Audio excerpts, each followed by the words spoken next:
महाननू पंत यांच्या भूमीमध्ये सध्या मी दाखल झालेलो आहे. फलटण या शहरामध्ये मी आत्ता दाखल झालेलो आहे. सध्या गुलाल कोणाचा या कार्यक्रमामध्ये मी सुमित तुम्हा सर्वांचं मनपूर्वक स्वागत करतो आहे. फलटणमध्ये नगरपरिषदच्या अनुषंगानं काय प्रश्न आहेत, त्या लोकांच्या काय समस्या आहेत हे जाणून घेण्यासाठी मी थेट आज फलटणमध्ये दाखल झालेलो आहेत. सगळे नेते असतील, त्याचबरोबर त्यांचे प्रतिनिधी असतील, हे देखील इथे उपस्थित झालेले आहेत.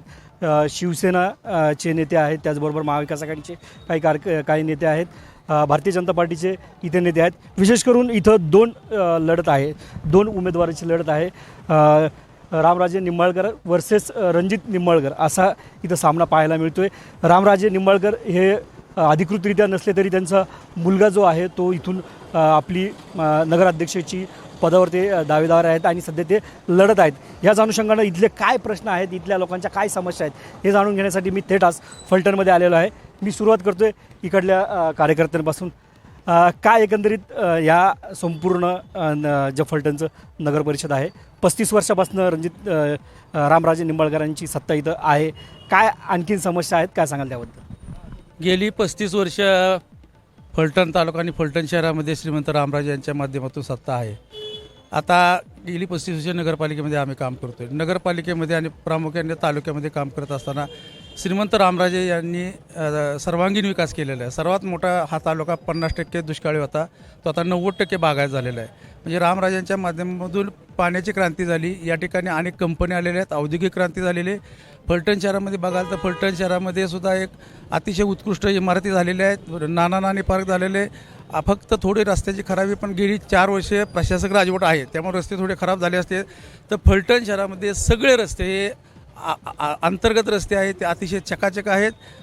शहराच्या माध्यमातून रामराजांच्या माध्यमातून आता आम्ही राज्याचे उपमुख्यमंत्री एकनाथजी शिंदे साहेबांच्या नेतृत्वाखाली आम्ही काम करतो आहे. आणि एकनाथजी शिंदे साहेब हे कर्तृत्ववान राज्याचे मुख्यमंत्री झालेले आहेत, उपमुख्यमंत्री झालेले आहेत. आणि त्यांनी लाडक्या बहिणीच्या माध्यमातून अख्ख्या महाराष्ट्राला दिलासा देण्याचा प्रयत्न केलेला आहे. आणि त्यामुळे या निवडणुकीमध्ये कसल्याही परिस्थितीमध्ये शिंदेसाहेबांची सेना म्हणजे शिवसेना ही विजयी होणार आहे. कारण का 35 वर्षात पूर्ण विकास झाला असा तुम्ही दावा करतात. मी थेट भारतीय जनता पार्टीकडे जातोय. भारतीय जनता पार्टीचे इथं विशेष करून महायुतीमध्येच फूट पाहायला आपल्याला मिळते. एकीकडे शिवसेनेचे नेते आहेत रामराजे निंबाळकरांचे चिरंजीव, तर दुसरीकडे रणजित निंबाळकर यांचे बंधू इथून उभे आहेत आणि त्यांचं प्रतिनिधित्व आपल्यासोबत आहे. सुरुवातीला तुमचं नाव सांगा. त्यांनी सांगितलं की 35 वर्षात पूर्ण विकास झाला, तुम्हाला मान्य आहे का? हे खड्डा बघा की, हे तुमचा कॅमेरा फिरवा इथं 35 वर्षात विकास झालेलाचा. हां, त्यांच्यासमोरच आहे. मी जयकुमार शिंदे, जिल्हा सरचिटणीस भारतीय जनता पक्ष. गेल्या 35 वर्षामध्ये जे त्यांनी विकास सांगतायत, या तालुक्यामध्ये अजूनही खड्ड्यांचं साम्राज्य आहे, गटराचं साम्राज्य आहे, घाणीचं साम्राज्य आहे. या शहराला महिलांसाठी मुतारी नाही, या शहराला विकासापासून शहरे बकास आहे ना. इथं कुठं मुलांना खेळायला गार्डन आहे ना, इथं कुठल्या अद्ययावत अशा सुविधा आहेत. आणि मग काय विकास झाला आहे? मूलभूत जनतेच्या ज्या सुविधा असतात त्या जर या शहरामध्ये मिळत नसतील, पाणी वेळेवर लोकांना मिळत नसेल, पाणी पहाटे 3 वाजता 2 वाजता येत असेल, तर ह्या मूलभूत प्रश्न असतात लोकांचे, ते सुद्धा जर ते सोडवू शकले नाहीत तर मग काय विकास केला या शहराचा? या शहरामध्ये एकही रस्ता नीट नाही, या शहरातल्या लोकांच्यासाठी आरोग्यासाठी कुठली योजना पूर्ण नाही, या शहरातल्या लोकांसाठी ना खेळण्यासाठी, मुलांसाठी खेळण्यासाठी गार्डन आहे ना, या शहरासाठी ज्येष्ठ नागरिकांना बसण्यासाठी कुठं एखादं उद्यान आहे, काहीही या शहरामध्ये नाही. एखाद्या शहरामध्ये नाट्यगृह असावं लागतं, ते या शहरामध्ये नाही ना, कुठली व्यवस्था या ठिकाणी आहे. सगळं घाणीचं साम्राज्य या शहरामध्ये आहे. कसल्याही पद्धतीचा विकास ज्यांच्या हातामध्ये सत्ता दिली गेली 30 वर्षे या फलटण तालुक्यानं कोणताही विकास या शहराच्या दृष्टीनं झालेला नाही. यांचं म्हणणं आहे की गेल्या 30 वर्षापासून जी सत्ता त्यांच्या हातात दिली होती, कुठल्याही प्रकारचा विकास झालेला नाही. मी राष्ट्रवादीकडे जातो, विशेष करून कारण रामराजे निंबाळकर हे राष्ट्रवादीमध्ये होते, आता अजित पवार गटामध्ये आहेत. ते त्यांना विचारतोय, काय वाटतंय 30 वर्ष झाले ते तुमच्याकडे होते, अजित पवारांकडे गेलेले आहेत, विकास झाला नाही. शिवसेना म्हणते विकास केला आहे, भारतीय जनता पार्टी म्हणते की 35 वर्षापासून विकास नाही. तुम्ही काय सांगाल? प्रथमतः मी आपले फलटण शहरामध्ये स्वागत करतो. फलटण शहराचा विकास झाला का नाही याचा आत्मचिंतन आणि आत्मपरीक्षण करण्याची आता वेळ नाही आहे. हा विकास झाला आहे तो राष्ट्रवादी काँग्रेस पक्षाच्या माध्यमातून 30 वर्षात विकास झालेला आहे. आता विकास म्हणजे काय, नेमकं विकासाचं पर्व म्हणजे काय? आज ह्या तालुक्यातील व शहरातील वातावरण हे पूर्णपणे मतदार हा संभ्रमावस्थेत आहे. इतकी ह्या फलटण शहरामध्ये सध्या वातावरण तशा पद्धतीचं निर्माण झालेलं आहे. जी लोकशाही निकोप पद्धतीने निर्माण व्हायला पाहिजे, वाढायला पाहिजे, ती इथं होताना दिसत नाही. कारण 5 दिवस झाले तरी नॉमिनेशन दाखल नव्हती. हे खूप मोठं अपयश आहे फलटणच्या राजकीय यंत्रणेतील नेतृत्वाचं. काय याच्या मागचं काय कारण होतं? याच्या पाठीमागं कारण की पहिल्यापासून पश्चिम महाराष्ट्र बरोबर हा सातारा जिल्ह्यामध्ये राष्ट्रवादी काँग्रेस पक्षाच्या भोवतीच इथली राजकीय यंत्रणा वावरत होती. पण राष्ट्रवादी कुठली? शरद पवार गट की अजित पवार गट? पूर्वी जर बघायला गेलं आपण 2.5 वर्षामध्ये तर ह्यांचं मनोमिलनाच्या माध्यमातून मनोविकार होऊन ते अलग झाले. आता का झाले हा विषय आता संशोधनाचा आहे. पण विकास मात्र झाला तो पवारसाहेबांच्या माध्यमातून ह्या तालुक्याला भरपूर दिलं. पण सदरचं नेतृत्व कदाचित सक्षम नसेल किंवा त्याची दृष्टी कमी झाली असेल असं मला वाटते. पण विकास करण्यासाठी पवारसाहेबांनी मोठ्या पद्धतीने निधी ह्या शहरामध्ये दिला. या शहरातील तुम्ही म्हणताय की मोठ्या पद्धतीने निधी दिला आहे, शिवसेना म्हणते की विकास झाला आहे, मात्र भारतीय जनता पार्टीमध्ये विकासच नाही झाला. मी इथं उबाटाचे नेते आहेत, मी त्यांच्यासोबत देखील जाण्याचा प्रयत्न करेन.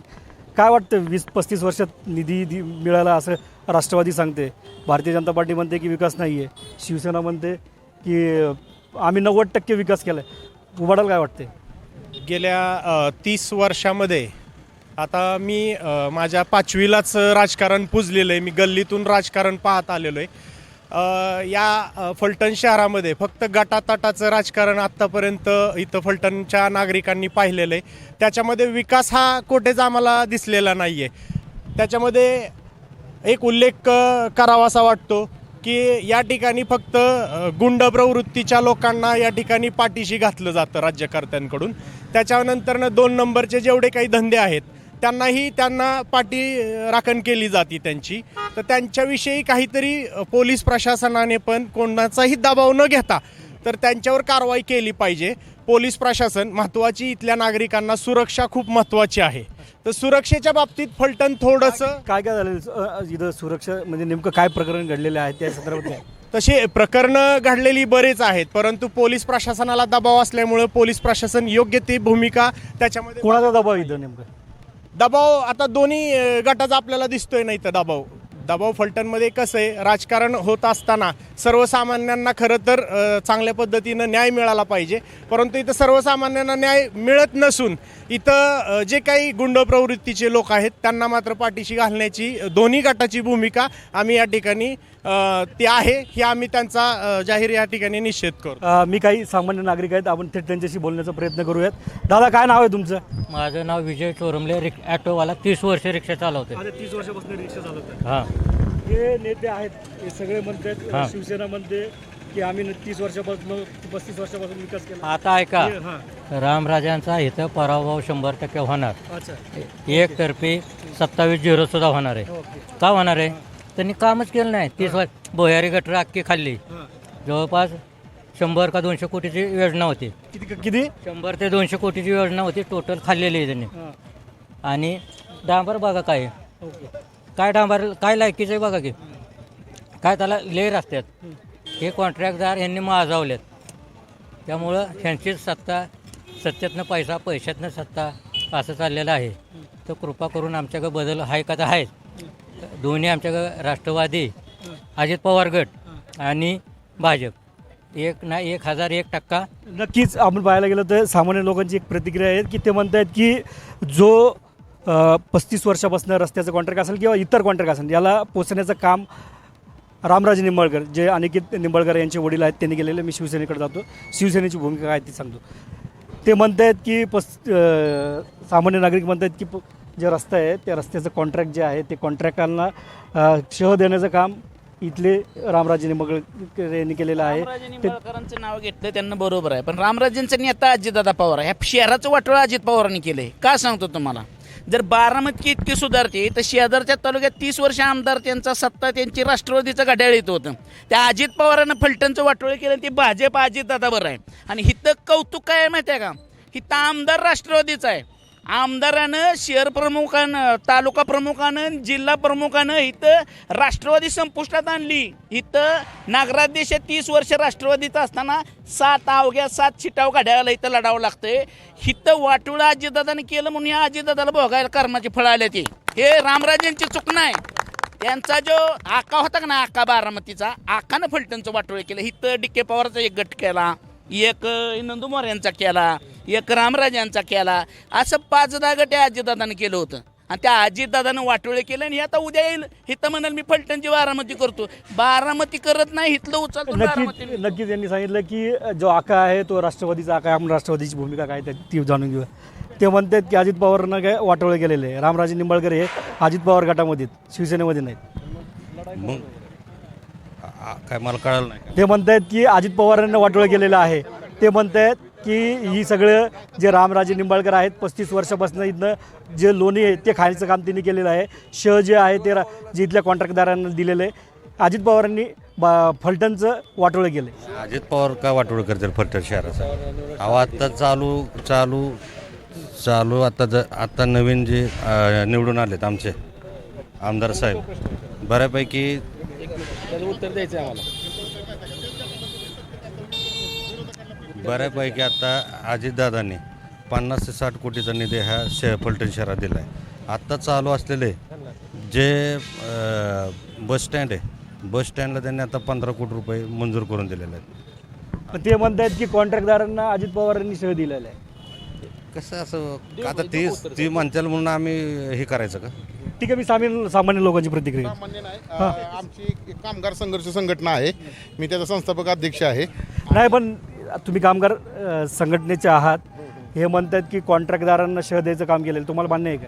नाही, कॉन्ट्रॅक्टदारांना तसं तर राजे कुटुंबानं खूप जणांना श्रेय दिलेलं आहे. जसं कमिन्स कंपनी आणली, फलटणवाल्यांना दहीवडी केली, दहीवडी मुंबई केली फलटणकरांची. त्यानंतरनं कॉन्ट्रॅक्टर मोठा त्या ठिकाणी केला. आणि सामान्य जनतेचा आता तुम्ही बघा ती खाली डांबर बी आहे का इथं खाली, एकदा मारा काका कॅमेरा, डांबरसुद्धा नाही इथं पॅचेप भरलेला आहे. गेल्या 30 वर्षाची सत्ता त्यांची आहे. त्या 30 वर्षाच्या कार्यकाळात त्यांनी काय कामं, विकास कामं 10 सांगू द्या. जसे की खासदार साहेबांनी रेल्वे आणली, पहिला मुद्दा. त्यानंतर आता फलटणमध्ये जंक्शन होतं आहे. जंक्शन नंतरनं जे उद्योजक आहेत किंवा जे लोक आहेत त्या लोकांमध्ये चांगला प्रभाव त्या ठिकाणी पडणार आहे. त्यानंतरनं रस्ते केलेले आहेत. तुम्ही पुण्यावरून आला असाल तर तुम्हाला तो रस्ता बघायला मिळालाच असेल. त्यानंतरनं सेशन कोर्ट आणलेलं आहे. त्यानंतरनं RTO ऑफिस आणलेलं आहे. अशा कामांना तोड देणाऱ्या यांच्या नेत्यांनी गेल्या 30 वर्षात कामं केली असेल. एकच काम त्यांनी सांगावं की ही कामं आम्ही त्या ठिकाणी केलेलं आहे. राहिला विषय आमच्या शिवसेनेच्या दादांनी सांगितलं की अजित पवार गटाला एवढ्या जागा दिलेल्या आहेत किंवा भाजपने एवढ्या जागा गेलेल्या आहेत.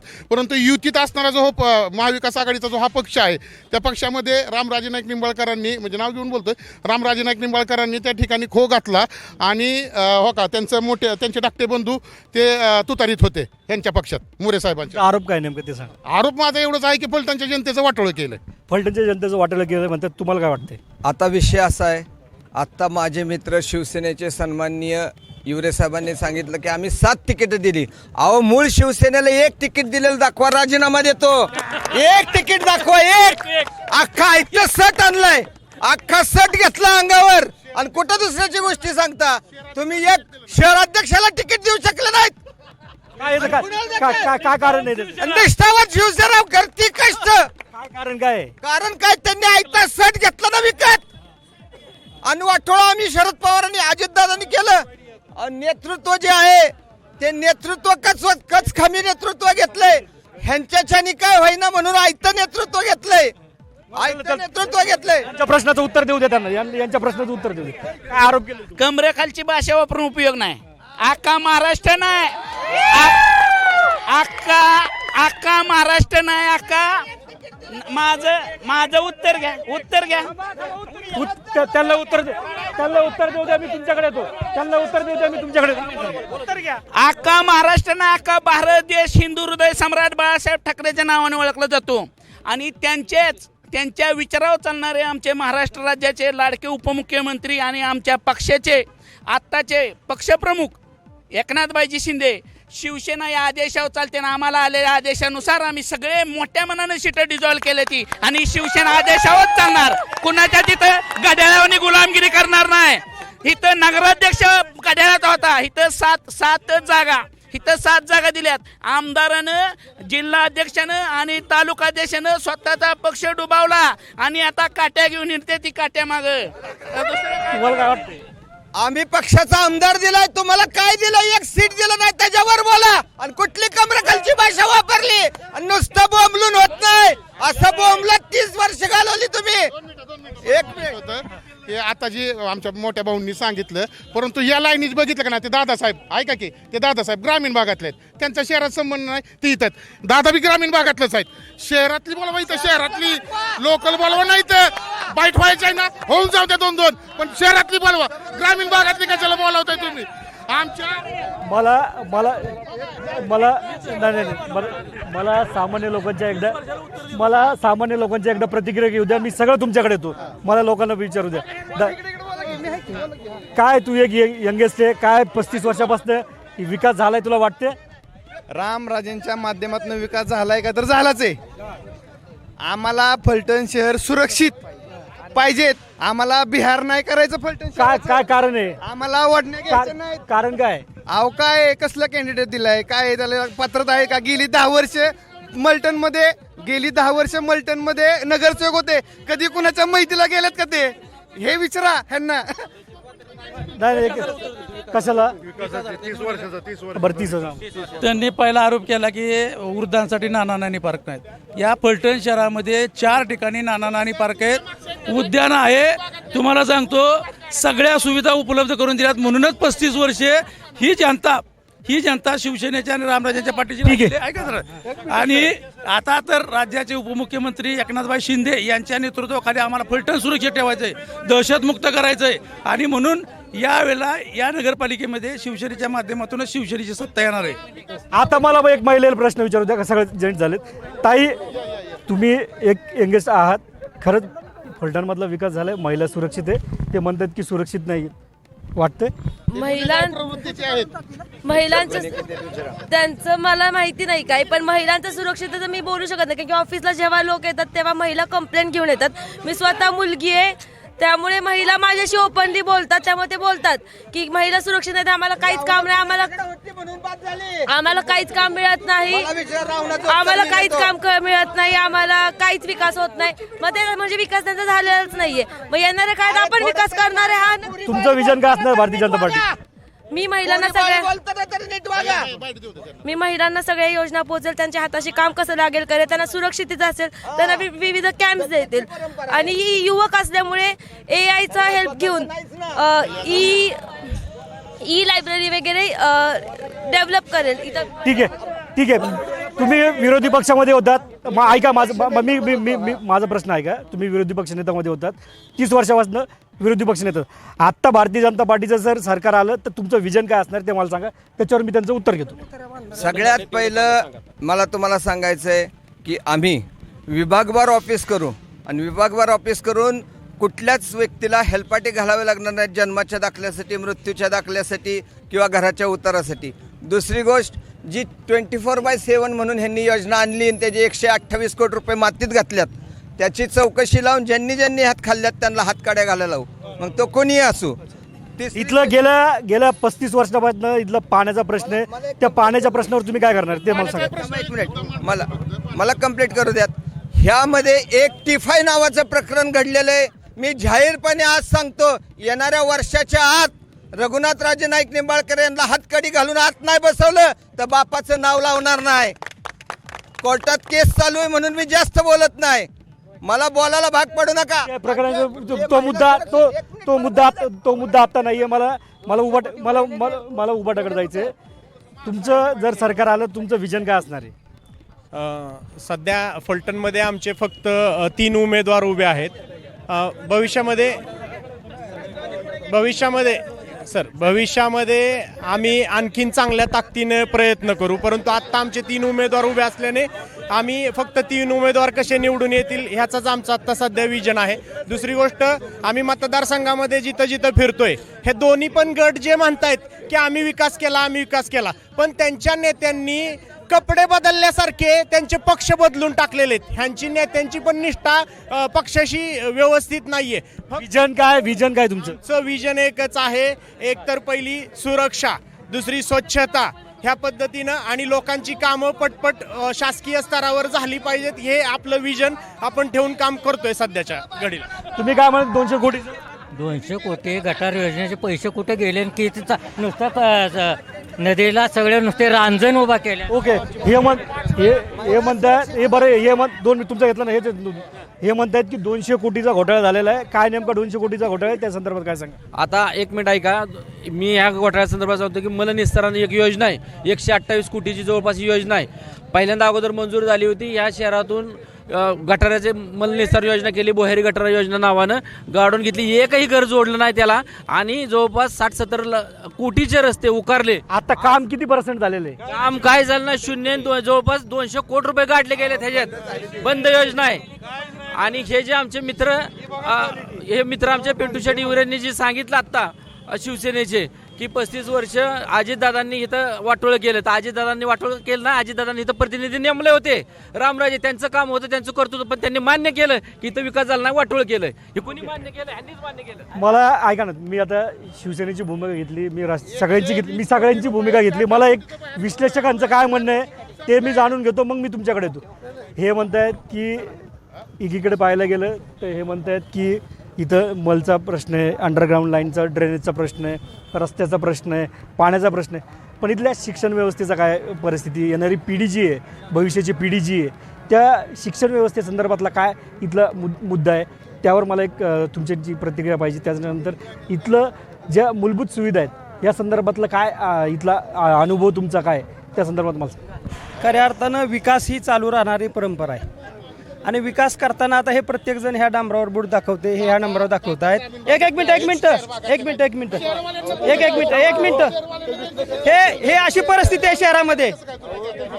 अशा प्रकारचं वातावरण ह्या शहरामध्ये ग्रामीण भागातला असू, शहरातला असू, येणारे विद्यार्थी, येणारे जे ग्रामस्थ आहेत विविध भागातले, ते निर्भीडपणे ह्या शहरात वागलं पाहिजेत. दहशतमुक्त हे शहर राहिलं पाहिजे, दहशतमुक्त हा तालुका राहिला पाहिजे. शहरात येणारे जे विद्यार्थी आहेत खऱ्या अर्थाने ते शैक्षणिक क्षेत्रामध्ये त्यांनी घडलं पाहिजे. खऱ्या अर्थानं ऐका जरा, ह्या तालुक्यामध्ये काही पुढाऱ्यांच्या वरदहस्ताने चक्रीसारखे व्यवसाय ह्या शहरामध्ये चालू आहेत. ह्या शहरामध्ये मटका चालू आहे, ह्या शहरामध्ये गुटखा चालू आहे. आणि हे दाखवतात की हा ठेकेदार आहे ना, जो ठेकेदार एका पार्टीचा नसतो. ठेकेदार कधी ह्या बाजूला सत्ता असेल तर इकडे असतो आणि इकडची सत्ता गेली की इकडे असतो. आणि ठेकेदार आम्हाला असे हवेत शहराला किंवा तालुक्याला की जे पुढाऱ्यांसाठी, अधिकाऱ्यांसाठी, त्यांना कमिशनसाठी काम न करता ह्या शहरातल्या नागरिकांसाठी, तालुक्यातल्या नागरिकांसाठी जे उत्कृष्ट दर्जाची कामं करतील, रस्ते असतील, इमारती असतील, इतर योजना असतील, ह्या अतिशय चांगल्या प्रकारचे जे करतील त्यांच्याकडं. आणि आपल्याला सगळ्यात महत्त्वाची गोष्ट सांगतो, ह्या शहरामध्ये उच्च शिक्षित अशा डॉक्टर मुलींनी आत्महत्या केलेला आहे. ह्या शहरामध्ये उच्च शिक्षित असणाऱ्या डॉक्टर मुलीने स्वतःचा जीव संपवलेला आहे. हे तो मुद्दा नाहीये. मला तुम्हाला विचारायचं की 200 कोटीचा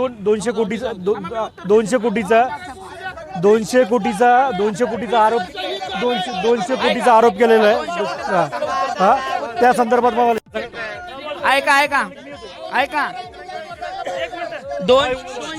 काय 200 कोटीचा सांगा ना, तुमच्यातलं काय 2 मिनिटं बोलू द्या ना. 200 कोटीचा काय.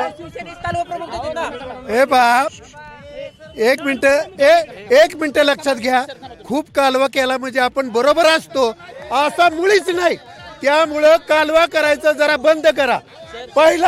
तुमचा पहिला प्रश्न असा आहे की शिवसेनेचे किती उमेदवार आहेत. तुमचा आमदार आहे, तुमचे राष्ट्रवादीचे. 200 कोटीचा काय आरोप आहे त्या संदर्भात? कसला 200 कोटीचा आरोप आहे? कसला? ते म्हणतात मल खाल्लाय, 200 कोटी ड्रेनेज मध्ये गेलेत. कायच ना, खोटं बोलायचं पण रेटून बोलायचं. 125 कोटीची भुयारी गटर योजना होती. ती भुयारी गटर योजना शहरामध्ये प्रभावीपणे राबवलेली गेलेली आहे. थोड्याच वेळामध्ये फक्त ते CSTचे प्लॅन असतात ना, ते प्लांटचं थोडंसं काम बाकी आहे. तर प्लांटचं काम बाकी राहिलं की पूर्णपणे कार्यान्वित योजना होणार आहे. खोटं बोलायचं पण रिटर्न बोलायचं. फलटण शहरामध्ये तुम्हाला सांगतो बघा, औरंगाबाद शहरामध्ये तुम्हाला माहिती आहे की मध्यंतरी दुष्काळ पडला ते औरंगाबादचं सोडून द्या, आपल्याला इथं फलटणचं बोलायचं. मला हे सांगा की ते म्हणतात की 200 कोटीचं मल इथं गेलेले, त्याचं काय? तुम्हाला सांगितलं ना. मी तुम्हाला सांगितलं ना 200 कोटी नाही 125 कोटी का कुठे गेले ती हे सांगतात. ते म्हणतात 90% झालेलं काम. लोकांनी एक मिनिट लोकांनी त्यांच्या लोकांनी 29 वर्षात विकास नाव ठेवायचं बंद केलेलं आहे. विकास नाव ठेवायचं बंद केलेलं. 128 कोटीचं ड्रेनेजचं जे काम आहे ते काम या ठिकाणी खाल्लेलं आहे, गमलेलं आहे. जसे पिक्चरमध्ये आपण विहीर चोरीला जाती त्या पद्धतीनं आज फलटण शहरातलं भुयारी गटर चोरीला गेलेलं आहे. फलटणमध्ये कमीच कंपनी आहे, मिनिमम वेजेस दिला जात नाही. मला सांगा त्यांचं जे म्हणणं आहे 90% काम झालंय. काम कशाला म्हणतात? ज्याची सुरुवात नाही, ज्याचं शेवट नाही, मधलं काम केलं याला 90% म्हणायचं का? आपण स्पॉटला जाऊ.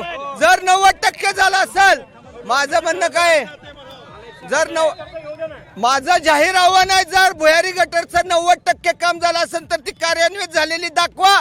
आज मी पक्षाचा राजीनामा देऊन निवडणुकीतनं त्यांना पाठिंबा देतो. मला मला मला मला मला ऐका ना, ऐका मी सगळ्याचं ऐकून घेतो. मला ऐकून घ्या, माझं ऐकून घ्या की तुम्ही जे प्रश्न करताय मला तुमचं ऐकायचं, मला त्यांचं ऐकायचं. याच्यात सगळी भोगल्या जाती ही सामान्य जनता. मी त्या सामान्य जनतेसाठी आलेलो आहे. तर तुम्ही ऐकून घ्या, शांत घ्या. मी सगळ्यांचं काय म्हणणं आहे ते ऐकून घेतो. 35 वर्षापासून इथल्या लोकांचा विकास नाही झाला हे म्हणतायत. ते मला नेमकं काय आहे ते जाणून घ्यायचं आणि त्यांना न्याय द्यायचं काम मला करायचं. त्याच्यामुळे तुम्ही फक्त मला मला मला ऐका ना 2 मिनटं मला. हां नाही हे म्हणतायत की ड्रेनेजचं 128 कोटी झालेले आहे. पण 1 मिनिट आहे का, 128 कोटीचा जो चाललाय ना, हे माननीय देवेंद्र फडणवीस साहेबांच्या संकल्पनेतील भुयारी गटरची योजना होती. ही योजना व्यवस्थित झालेली आहे. ह्या योजनेमध्ये ऐका, राजे गटांनी पैसे अजिबात यात खाल्लेले नाहीत. ह्यात सगळेच जबाबदार आहेत. जे सदस्य होते ना ते सगळे जबाबदार आहेत. जर ह्यांच्याकडे सत्ता होतं तर विरोधी पक्ष काय झोपला होता का? आज देवेंद्र हमादारा हो का, यांचं केंद्रामध्ये यांचं वजन आहे, राज्यात वजन आहे, मग काय झोपा काढत होते काय? मोकळ्या भूखंडावरती बांधकाम झाले ऐका, तरी सुद्धा खासदार एक सुद्धा थांबा जरा, एक सुद्धा एक थांबा जरा बॉम्बला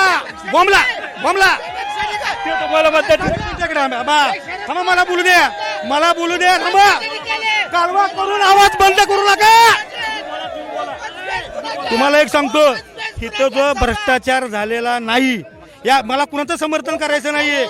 जर समजा एक सुद्धा केंद्र सरकारच्या सभागृहात आणि एक मिनिट आहे का, विधान परिषदच्या सभागृहात एकही सूचना मांडली गेली नाही, म्हणजे ह्याचा अर्थ फलटण शहरामध्ये विकास चांगला झाला. बरं, मी एक उमेदवार आहेत, मी भविष्याचे उमेदवार आहेत, त्यांचं ऐकून घेतो. तुमचं मला हे सांगा, तुम्ही उमेदवार आहेत, विरोधी पक्षात होतात, तुमचं विजन काय असणार आहे? मला आरोप प्रत्यारोपण काय केलं नाही,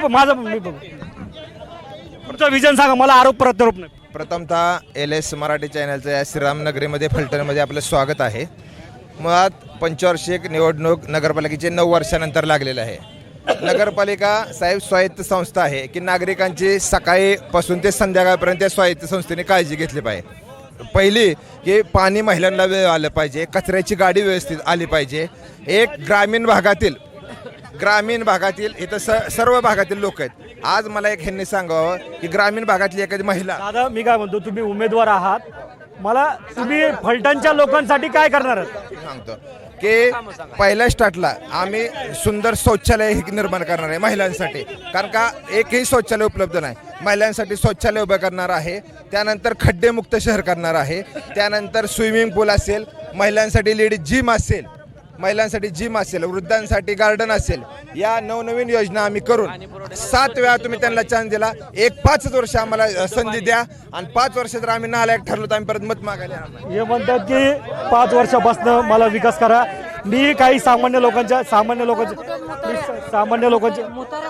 लोकांच्या प्रतिक्रिया घेतोय. काय म्हणता तुम्ही? मुताऱ्या कुठे शहरातल्या किती मुताऱ्या आहेत तेवढे चौकशी करा त्यांना म्हणून. सगळ्या पाडल्या विकल्यात. कोणी विकल्यात? राजांनी. काय मुताऱ्याच्या जागा विकले प्रतीक. काय तू नवीन अलीकडे यंगेस्ट आहे, तू काय एक नवीन तू यंगेस्ट आहे, युवक आहेस, राजकारण कसं बघतो, काय नाही रोड बरोबर नाहीये. शहरातले जे रोड आहेत ते एकदम व्यवस्थित नाही आहेत आणि मुताऱ्या सर्वसामान्यांना ज्या पाहिजेत मुताऱ्या त्या नाही आहेत शहर. शिक्षणाच्या दृष्टीने कसं आहे फलटण? बरं आहे तसं, पण बारामती पाहिलं तर त्यानुसार काहीच नाही आपलं. ग्रॅज्युएशन करण्यासाठी फलटणमध्ये आहे काही जागा, काही स्कोप आहे? MIDC रोजगारासाठी काही पण नाही आहे सर, नाही. का 35 वर्षामध्ये हे म्हणतात MIDC पण नाहीये, रोजगार नाहीये?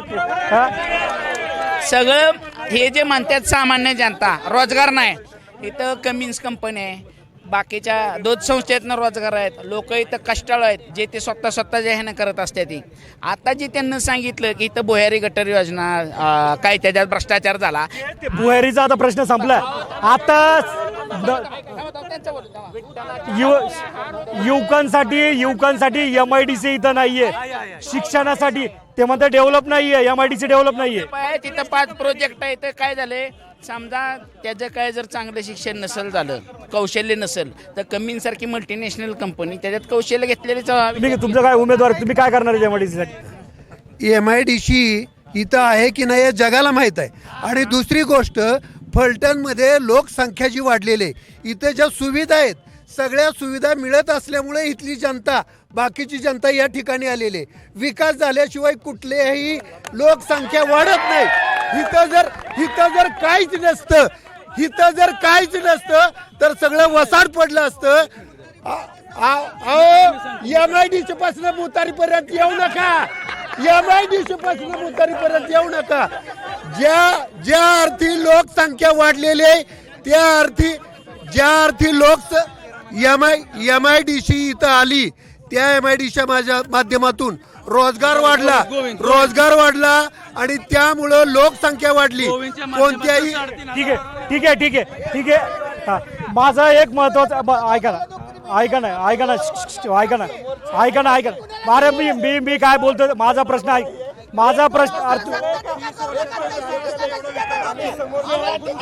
तुम्ही विरोधी पक्ष नेता किती वर्षापासून होते? तुम्ही 6 वर्षापासून विरोधी पक्ष नेते.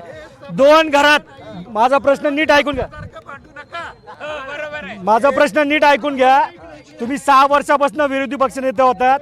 2 घराने, एकच घराने सामान्य कार्यकर्त्यावर अन्याय झालाय का नाही झालाय? ते सांगा मग त्याबद्दल.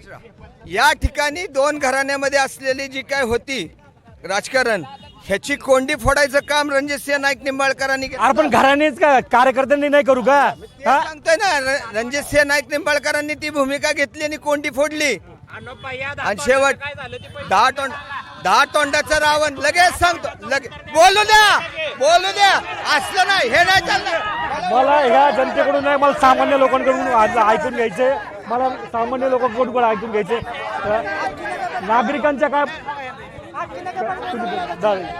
तुमचं नाव काय? किरण जाधव. किती वर्षापासून फलटणमध्ये राहत आहे?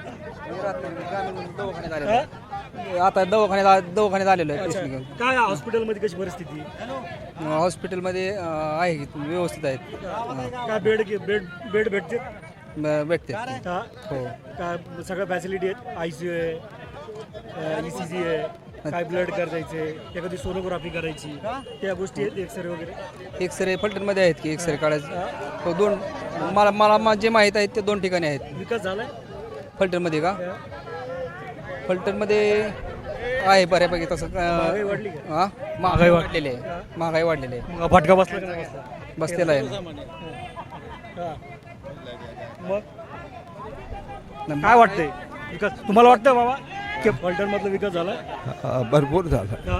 हे म्हणतात की नेते म्हणतात काहीच नाही झालं. कोणी म्हणणार की तसं? प्रत्येकाची मतं वेगवेगळी आहेत. असं थोडंच आहे का प्रत्येक जण जे म्हणाल, पण दिसतात त्या इमारती, मोठ्या इमारती दिसतात, मोठ्या इमारती दिसतात तिथे सगळ्या. मी भारतीय जनता पार्टी मला जर तुम्ही असा गोंधळ करत असाल मी माझा शो बंद करतो. जर फलटण मधला विकास करायचा असेल तर फलटणचा विकास करायचा असेल तर इथल्या लोकांना सुधारण्याची गरज आहे. माझ्यासोबत विश्लेषक आहेत, आपण थेट त्यांच्याशी बोलण्याचा प्रयत्न करू. काय वाटतं की एकंदरीत सध्या हे संपूर्ण पाहायला गेले हे महायुती वर्सेस महायुती तिथं पाहायला मिळते. विकासाच्या बाबतीत तिथं काय नाहीये. लोकांना हॉस्पिटल पाहिजे, हॉस्पिटल नाहीये, बाकीच्या गोष्टी नाही, काय विश्लेषक म्हणून काय वाटतं? खऱ्या अर्थानं फलटणची जनता हे सगळं चित्र पाहते आणि अशा प्रकारचं जर हे वागत असतील तर लोकांनी मतदान कुणाला करायचं? खऱ्या अर्थानं ह्या शहरामध्ये बहिर्मुक्त वातावरण असलं पाहिजे. त्याचबरोबर शहराचा विकासाचा जो अजेंडा आहे, रस्ते करणारे ठेकेदार चांगले असले पाहिजेत. ते एखाद्या पुढाऱ्याच्या बगलबच्चे असण्यापेक्षा ते खऱ्या अर्थानं इंजिनियर असले पाहिजेत. त्या एजन्सीच्या नावावर कामं घेऊन टक्केवारीचा मलिदा लाटण्याच्या पेक्षा उत्कृष्ट कामं या शहराला पाहिजे. पिण्याच्या पाण्याच्या काही अडचणी असतील ते सोडवण्याचं काम केलं पाहिजे. आता माझा वेळ संपला. नमस्कार. तुम्ही एकंदरीत पाहायला गेलं तर मी आज फलटणमध्ये होतो. फलटणच्या लोकांच्या ज्या प्रतिक्रिया होत्या त्या आपण जाणून घेतलेल्या आहेत. फलटणच्या लोकांचं म्हणणं आहे की ड्रेनेजमध्ये घोटाळा झाला आहे, इथला विकास झालेला नाही. मात्र येणाऱ्या काळामध्ये आता रामराजे निंबाळकर वर्सेस रणजित निंबाळकर हे दोन इथं गट आपल्याला पाहायला मिळतात आणि इथूनच नगराध्यक्षाचे आता नेमकी इथला नगर अध्यक्ष कोण होते आणि फलटणमधला विकास नेमका कशा पद्धतीने होते हे देखील पाहणं तितकंच महत्त्वाचं राहील. तुर्तास मी इथं थांबतोय. आपण भेटूया अशाच नव्या पुढच्या महानगरपालिकेच्या आणि नगर अध्यक्षाच्या ज्या कार्यक्रम आहे आपला गुलाल कोणाचा आहे यामध्ये आपण तुर्तास इथं थांबूयात. नमस्कार.